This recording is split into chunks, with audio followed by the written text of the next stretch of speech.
Bum bum bum bum bum bum bum bum bum bum bum bum. The Peter Dislike Show. Bum bum bum bum bum bum bum.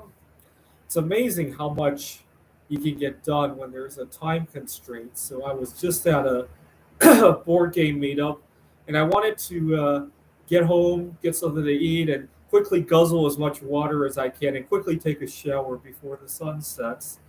Obviously, actually, I have a funny story. I was just at Walmart picking up my last supper, and so I don't know why Walmart was so busy today, but I asked the people in front of me if I could cut the line because I needed to guzzle all of this down before sunset. It's Yom Kippur, and people were very understanding of that. I've had other times when I needed to, or desperately wanted to cut the line because of something, and not always have people always been understanding of that, right?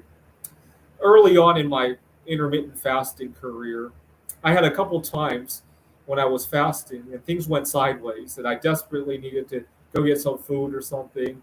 I'd go to a restaurant or go to a Walmart, pick up some food, and I haven't always gotten good sympathy. I mean, granted, it was during a pandemic as well, right? So, but Yom Kippur, people understood. I had enough time anyhow. I was able to guzzle everything down, quickly take a shower, and I love those Last Suppers before Yom Kippur every year as well. Aside from the Yom Kippur itself, um, so let's think about some sins I need to atone for. I think my greatest sin these last couple of months is how much I've been taking on, and a lot of times it's a little bit more than I can comfortably do.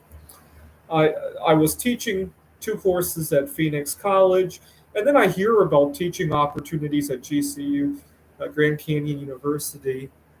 Why won't you sell us bismuth art? You're not a Jew. No, I'm not Jewish. The reason I do Yom Kippur, two reasons actually. Number one, I work with a lot of people who are Jewish. It gives me an opportunity to network with the others, right? Some of my students are Jewish as well. Gives me an opportunity to network with others. The other reason being that every time I end the fast, after the day after Yom Kippur, I feel like I appreciate everything that I sacrificed so much more. Water tastes so much better, food tastes so much better, uh, masturbating feels so much better, having a clean shower is so much more appreciable, and it just recharges the appreciation of all of those things. If I have to describe it, that's how I would describe a recharging of gratitude for good food, clean drinking water, showers, sexual activity, leather shoes, and all the rest, right?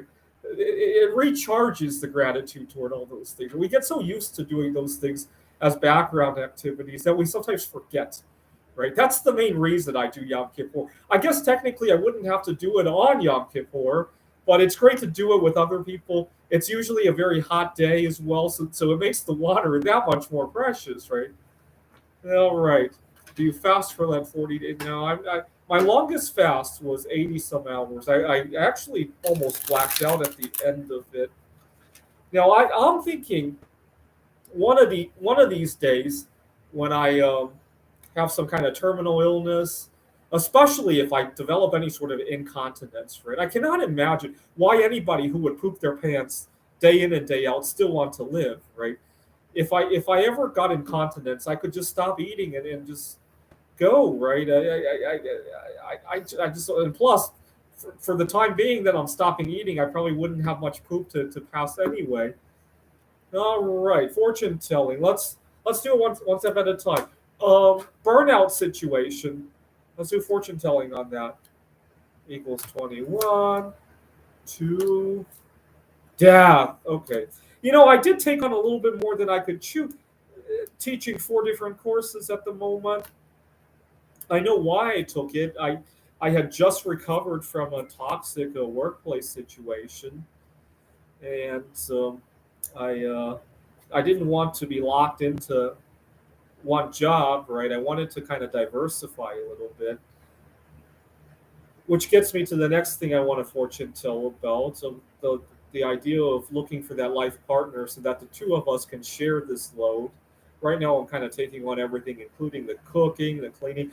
So part of the benefit of Yom Kippur is I don't have to cook anything for 24 hours. I'm going to really enjoy taking a break from that, writing some computer games, and uh, maybe making some art and all that. Although I don't want to do the art because it makes the room really hot, and that's going to be challenging if I'm staying away from fluids. I'll write some computer games. Very good. Okay, fortune tell about the life partner. 6. That's not a good sign because 6 means to stay 6 feet apart from that future life partner. Although I might meet her online, right? So might not be the end of the world. 1, 0, plus 2. Well, at least there's no deaths. Death! Okay. About the computer games that I'm writing, I'm working on an AI for the game of Gizmos, which I'm calling Iradium 3 equals 21. 1 equals 0. 3. Well, at least the games look like they're going to go really well. 0, 1. Death! How about I plan to take a vacation. Hopefully, Christmas. I'm really upset at something that happened at work. I don't know why so many of my students can't seem to make the day on the final, and they want to reschedule, which is fucking annoying. I hate to say they're fucking annoying. I love all of my students, but the scheduling is fucking annoying. That they want to take finals at a different week, and it cuts into my vacation time. I'm gonna have to see what I can do about that. See if there's somebody else to proctor the exam, so I can go away. Equals 0 equals 10. 2. You should sell us Bismarck art, though. Well, I haven't gotten any. Which one do you want to buy? I mean, feel free to leave a comment. Death! Let's talk about. Let's do some fortune telling on. I tried to melt aluminum today. It didn't go very well, by the way. When I tried to melt the aluminum cans, all of it oxidized, and it made the whole room smell really bad. So, okay, let's do bismuth art, fortune telling.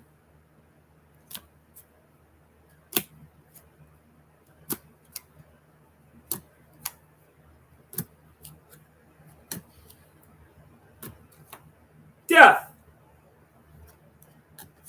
How about right now? I'm watching the markets. I'm looking for a buying opportunity for silver mining stocks. I already bought some.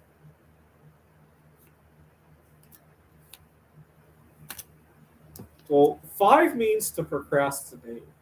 Because when I was a kid, my mom would wake me up to go to school, and I would go 5 more minutes, and I would put 5 fingers up. And in Chinese, the number 5 is pronounced "ooh." My mom would say, "Come on, get up. We need to go to school." Ooh. My mom would say, "Time for bed." I'd be playing a video game or watching TV. Time for bed. Ooh. Uh,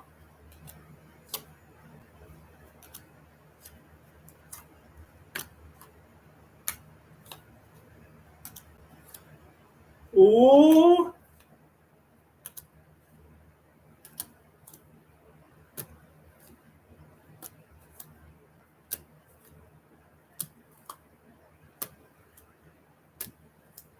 Death. Let's shuffle that again and do a fortune tell on.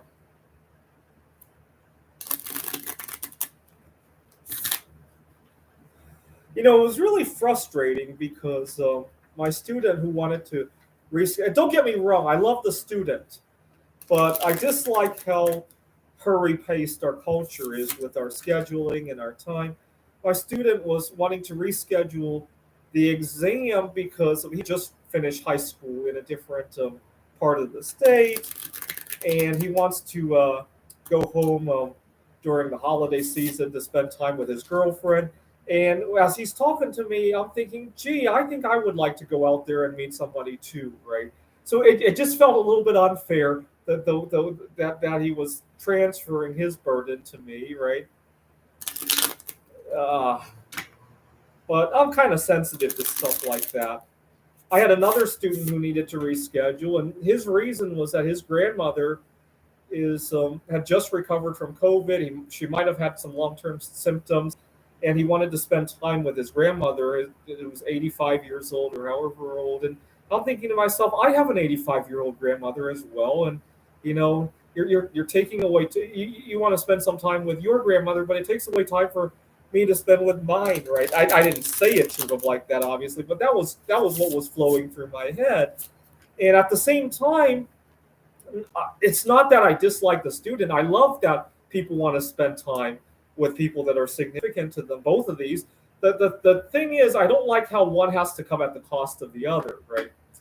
So I really dislike how I really, Peter, dislike how fast our society is going, right? That's the gist of that. All right, fortune telling for my student whose grandmother is recovering from some of the residual effects of COVID. Three, one, bomb, three, death. That's not good. All right, fortune tell. Well, the grandmother is 85 years old, so that's going to have to come at some point anyway. Fortune tell for my other student who is going to go home to see his girlfriend over Christmas. Ooh, a nice long relationship, right? Time to break up. Ooh, right? Uh, +2, that's a good one. Two. Ooh, +2 equals 21.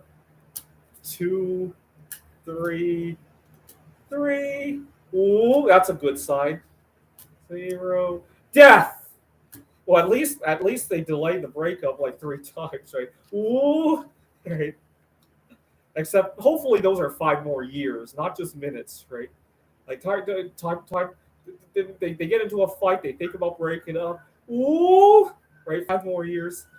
Maybe 5 years down the road, they're already married. Their family is like upset at something, and they should be divorcing. And ooh, and another 5 more years, right? Fortune tell for what else to fortune tell about? You should melt metals outside so you don't get poisoned again. Well, I've dealt with a lot of poisons. I think I could handle it. Um, I I had a time I had some zinc metal. Actually, let me show you guys what it looks like.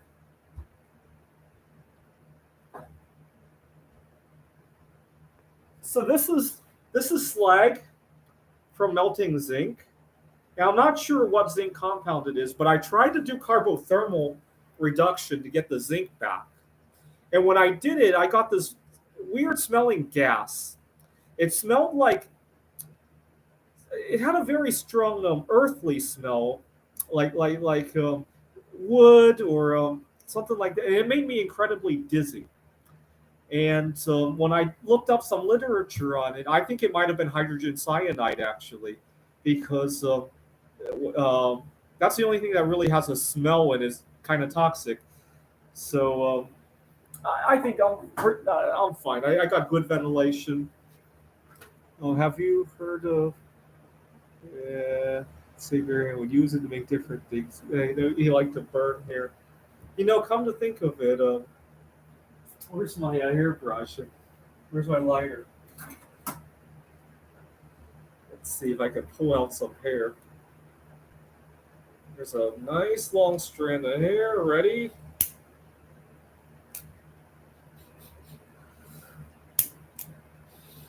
Wow, that smells good.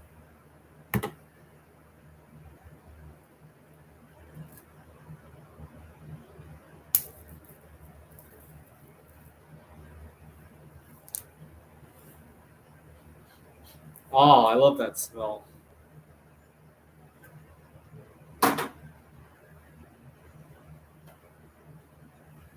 Right. What else should we fortune tell about? Does that produce a high? Well, I think it makes sulfur dioxide when you burn hair.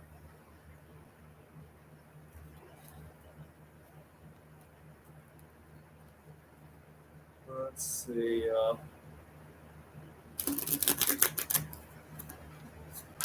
What else should I fortune tell about?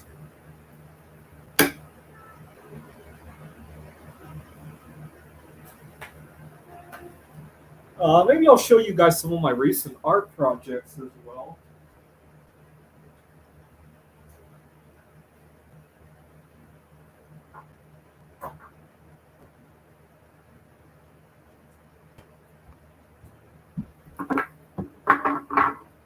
So this has been my favorite Buddha to pour as of late. I have about 500 something of these.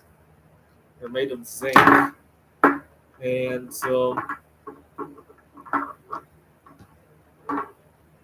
I melt pennies from 82 and later and pour them into a graphite mold. And what's really nice about it is that it only takes about 60 or so pennies to make one of these, and it's very easy to. I can get 5-10 bucks on them, but even less than five, it's still worth it. I mean, they're very easy to pour. They don't take a lot of effort in terms of getting the mixture just right or anything like that. And I it's just very easy to pour more than anything else. And plus, when I go to get pennies and I pull out the zinc ones, I get a lot of copper ones as well. And so that's kind of a side product. Sometimes I find a bunch of wheat pennies or rare pennies, so that's just a bonus, right? I'm already making money off of the Buddhas, and then occasionally finding a rare penny and accumulating a bunch of copper, right? So it's really nice. It's like an all-in-one like money making machine, right? You sell them anywhere, like yeah, I sell them on consignment for the most part. Uh, Here's a small pyramid. I don't know if it will show correctly on the screen.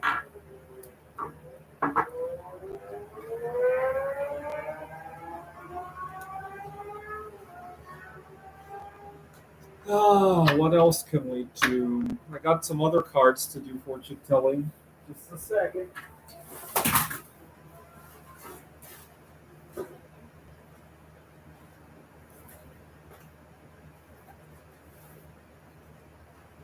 Valley of the Kings. Let's do some fortune telling with that.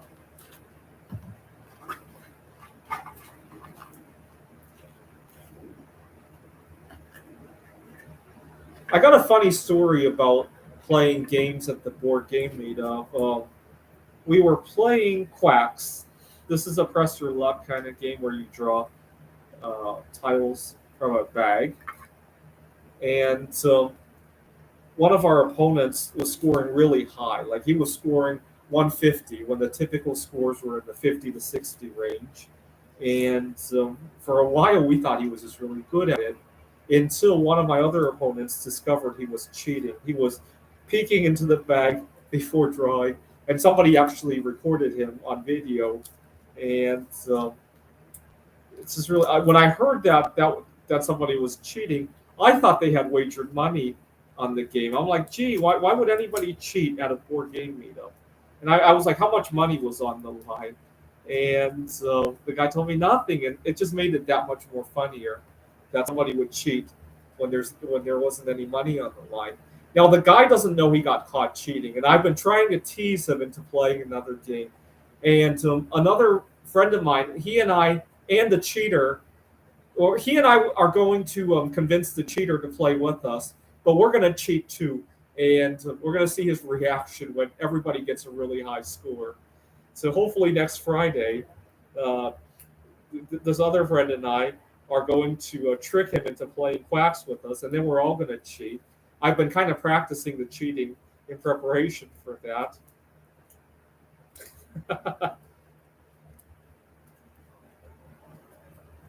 Let's see. What does that say? High Priestess of Bastards. Search the boneyard, entomb the highest cost card. Put the lowest cost card on top of an opponent's discard pile. Oh, it's kind of like cheating, right? But I hate people who cheat at games. I really do.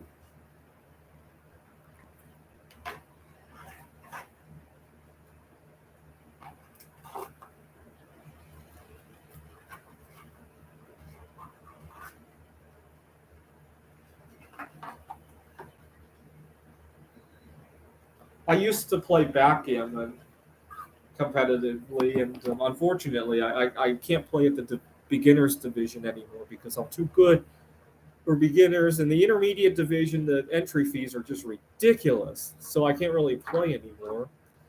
And so I overheard that this guy was cheating. He would roll the dice, quickly say what the numbers were. They weren't what he rolled, but he would quickly go, "Oh, 5-3." Quickly move the checkers and pick up the dice before anybody could see. Did you get to trivia? Oh, this is my apartment. This isn't the break room, but I was in the break room the other day when I wanted to talk about my former boss, and my coworker comes in. I didn't want him to hear that, so it caused a little bit of drama the other day. Did you ever get into trivia?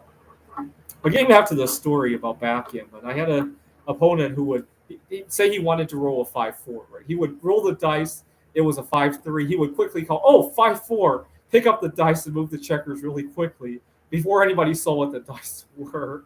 And I think he got banned from playing when people caught on. But it's just really frustrating because it's really hard to afford to be able to play backgammon at a tournament. The entry fees and the amount of money people want to bet on the money games, it's just ridiculous. And I wish I could go back to playing backgammon.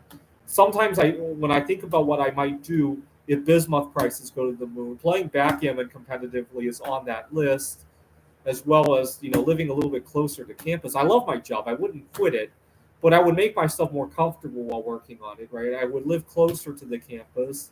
I would eat out more, so I wouldn't have to take time to cook and clean up for myself, and so just make the job a whole lot more comfortable than it has to be. Right?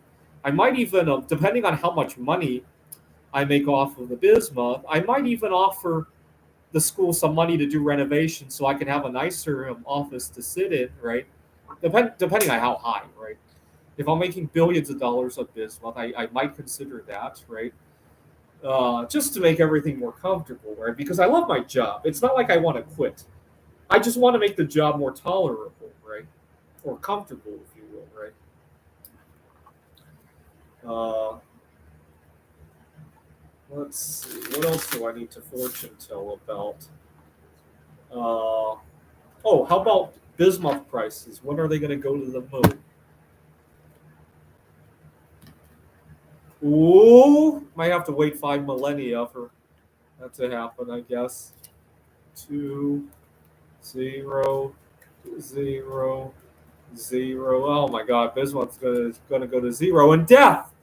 So bismuth's gonna go to zero, and then I'm gonna die.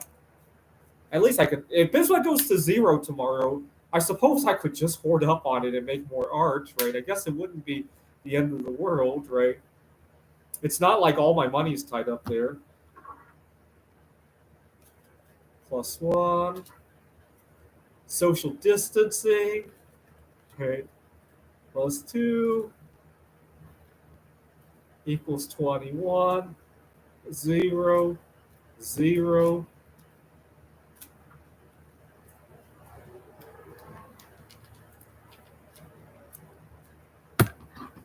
I really despise texting and driving. And here's why I thought about it this week.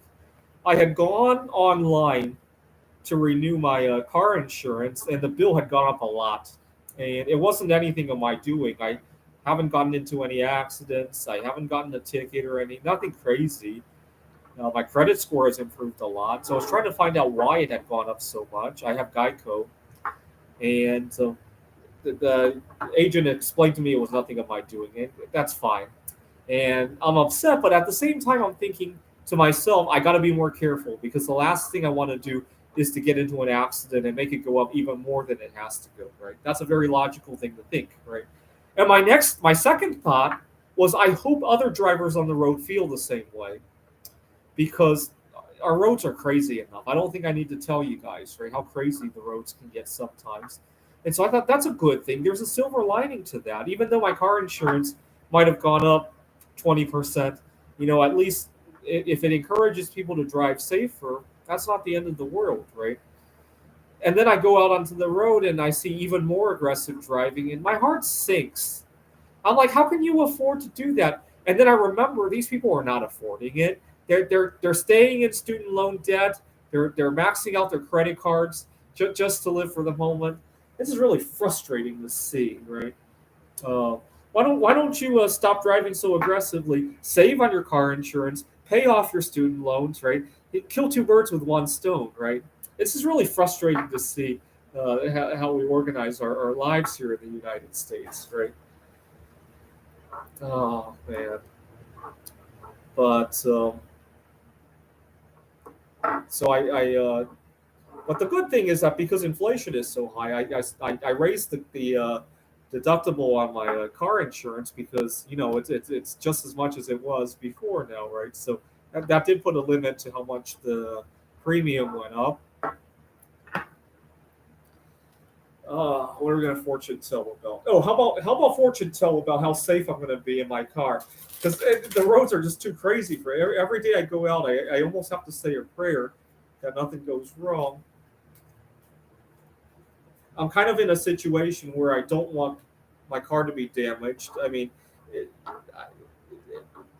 I have events coming up in the near future. The last thing I want is to get in some kind of fender bender where my car is going to be in the shop and I have to use a rental car and I don't know how long it's going to be. I won't be able to go away, right? That's the last thing I need at the moment. I got into an accident one time. It was not my fault. The driver rear-ended me.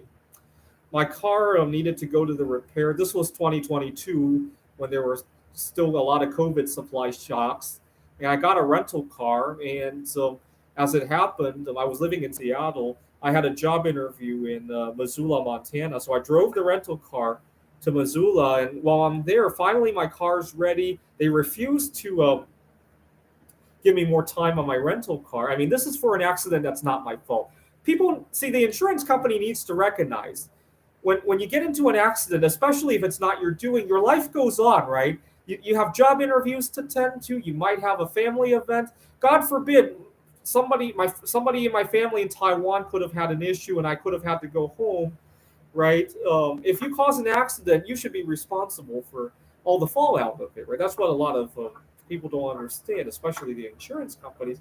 And so for several days, I was literally driving a stolen car and hoping that I wouldn't get caught with it. I made it back home without incident, and then we fought over the bill for like 2 months before the insurance. I had to threaten to take the insurance company to small claims court. Well, actually filed the small claims court, and then they finally reimbursed me, and we dropped the case. So it's just really frustrating. I don't want to be dealing with that now that I have things to tend to. So I'm going to do some fortune telling about how safe I'm going to be behind the wheel. Equals 0, equals 21, equals 21. Ooh! Equals 10. Death! Well, at least we delayed the death with how many oohs to just one? Well, anything else you want me to talk about?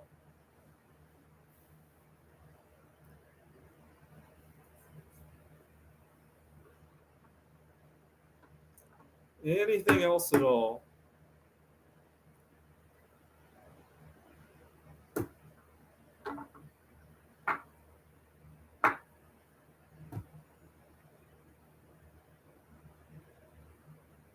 I guess we'll close this out for now. Then this is the Peter Shit Show. I'm going to say Peter Shit Show now because Peter Schiff is also Jewish. Bum bum bum bum bum bum bum bum bum bum bum bum. The Peter Shit Show. Bum bum bum bum bum bum bum bum bum bum bum bum bum bum bum bum bum bum. The Pain or Shit Show. Bum, bum, bum, bum, bum, bum, bum.